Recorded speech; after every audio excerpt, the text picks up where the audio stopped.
একটা চট জলদি সকালের নাস্তা বা এটা বিকেলের নাস্তাও দিতে পারো। আমি বাড়িতে তৈরি হাতের ছানা নিয়ে নিচ্ছি। এটা একদম হোমমেড আর আটা মেখে নিয়েছি। ছানাটার মধ্যে আমি একটুখানি চিনি, লবণ আর কুচানো কাঁচা লঙ্কাগুলো অ্যাড করে নিচ্ছি। অ্যাড করে এটা ভালো করে মেখে নেব। মেখে নিয়ে এটার একটি ডোর মতো করে আটার মাঝখানে দিয়ে নিব।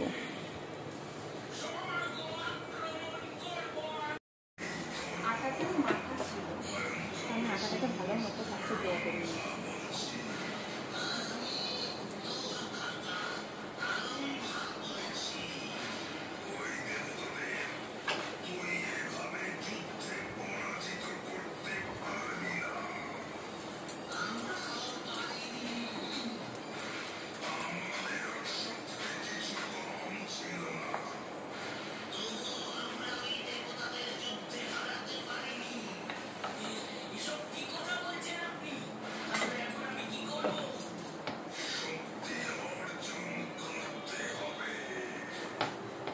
ভালো মতো ঘুরে ঘুরে আটাটাকে বেলে নিই।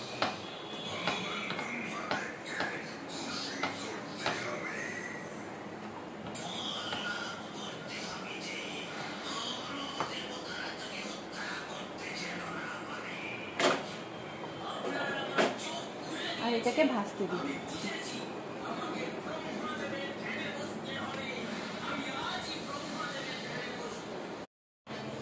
ভালো করে এপিট ওপিট ছেঁকে নিব।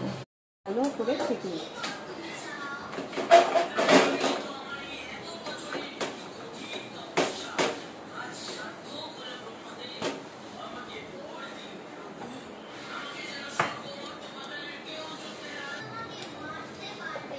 তার মধ্যে আমি সামান্য একটুখানি ঘি বা তেল যে যেটা ইউজ করে সেটা দিয়ে দিতে পারি।